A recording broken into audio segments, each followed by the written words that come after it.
Assalamu alaikum guys, welcome back to my YouTube channel. Hope you all are doing well. As we started studying about the branches of biology, so let's just start with the remaining branches. So the first one is genetics.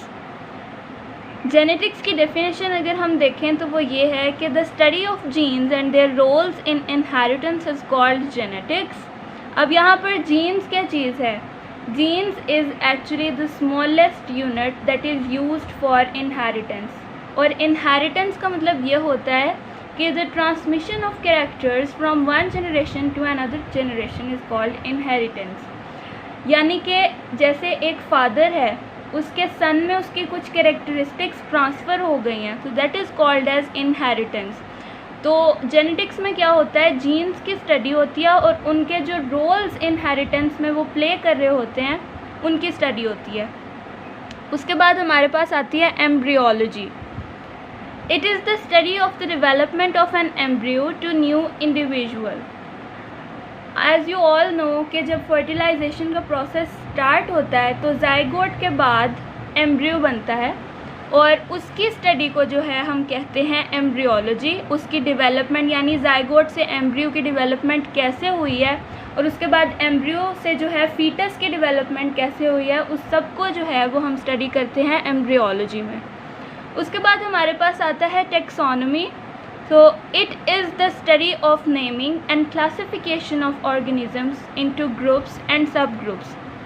Taxonomy जो है basically क्या है, हमारी अर्थ में different organisms हैं, उनमें plants हैं, animals हैं, माइक्रो ऑर्गेनिज़म्स हैं, इंसेक्ट्स हैं, और उन सब की जो क्लासिफिकेशन है यानी उन्हें ग्रुप्स में और सब ग्रुप्स में कैसे डिवाइड किया गया है, उनको नेम्स किस तरह दिए गए हैं, उन सब को हम स्टडी करते हैं टेक्सोनॉमी में. उसके बाद हमारे पास आता है पैलियोंटोलॉजी. पैलियोंटोलॉजी का मतलब क्या होता है?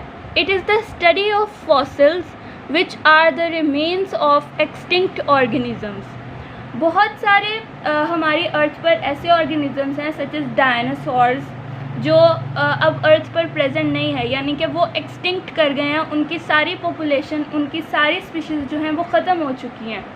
तो उन सब के जो रिमेन्स रह जाते हैं that are called as fossils. यानी कि जो ऑर्गेनिजम्स एक्सटिंक्ट कर गए हैं उनके रिमेन्स को हम कहते हैं फॉसिल्स, और उन सब की स्टडी को यानी कि उन फॉसिल्स की स्टडी को जो है उसको हम पैलियोंटोलॉजी कहते हैं. उसके बाद हमारे पास आता है इन्वायरमेंटल बायोलॉजी. तो इन्वायरमेंटल बायोलॉजी क्या होती है? It deals with the study of the interactions between the organisms and their environment. Organisms जो हैं वो अपनी इन्वायरमेंट के साथ कैसे इंटरेक्ट कर रहे हैं, उनके क्या इन्वायरमेंट के क्या इफ़ेक्ट्स आ रहे हैं ऑर्गेनिजम्स में, उन सब को हम स्टडी करते हैं इन्वायरमेंटल बायोलॉजी में. उसके बाद नेक्स्ट हमारे पास आती है socio biology. So this branch deals with the study of social behavior of the animals and makes societies. यानी कि सोसाइटी के साथ जो है वो एनिमल्स किस तरह इंटरेक्ट कर रहे हैं, उनका सोशल बिहेवियर कैसा है, उसके बाद सोसाइटीज़ कैसे बन रही हैं, उन सब को हम डिस्कस करते हैं सोशियो बायोलॉजी में. उसके बाद नेक्स्ट है हमारे पास parasitology. This branch deals with the study of parasites. अब पैरासाइट्स क्या होते हैं? Parasites are the organisms that take food and shelter from living hosts and in return harm them. यानी कि पैरासाइट्स जो हैं these are actually those organisms जो एक ऑर्गेनिज़म की बॉडी में रह रहे होते हैं, उससे फूड ले रहे होते हैं, शेल्टर ले रहे होते हैं, और रिटर्न क्या कर रहे होते हैं, उसको नुकसान पहुंचा रहे होते हैं. बहुत सारे पैरासाइट्स हैं, जैसे कि लिवर फ्लूक एक पैरासाइट है, जैसे लीचेस जो हैं वो पैरासाइट्स होती हैं. वो ऑर्गेनिजम्स के अंदर अपना शेल्टर जो है वो ले रही होती हैं, उसके अलावा फूड जो है उसको ले रही होती हैं, लेकिन रिटर्न क्या कर रही होती हैं, उनको हार्म कर रही होती हैं. तो उन सब ऑर्गेनिज़म्स को जो हमारे अंदर रह रहे हैं लेकिन हमें रिटर्न में हार्म दे रहे हैं, उन सबको पैरासाइट्स कहते हैं, और उन सब की स्टडी को जो है वो हम कहते हैं पैरासिटोलॉजी. देखिए पैरासाइट से निकला पैरासिटोलॉजी। उसके बाद हमारे पास आती है biotechnology. So it deals with the practical application of living organisms to make substances for the welfare of Mankind.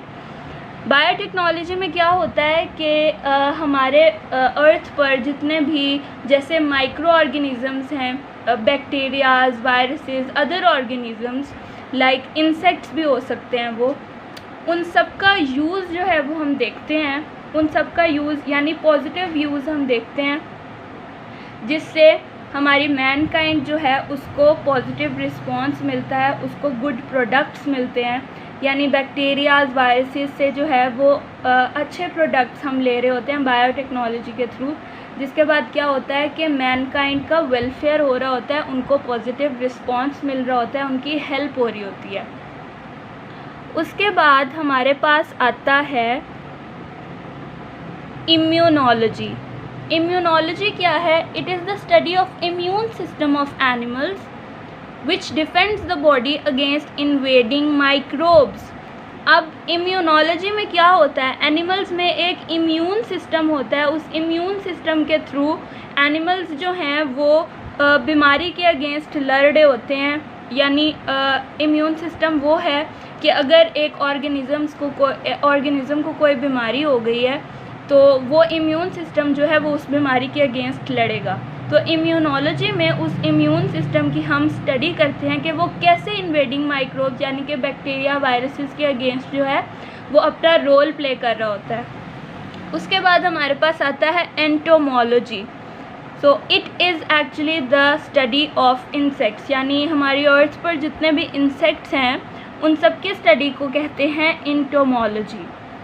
And the last one is pharmacology. It is the study of drugs and effects on the systems of humans body।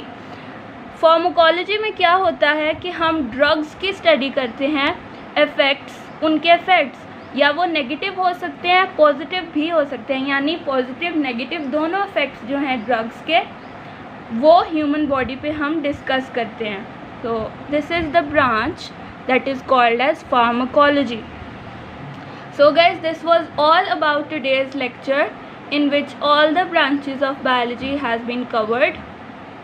I will discuss further more topics in my next lecture, so stay tuned.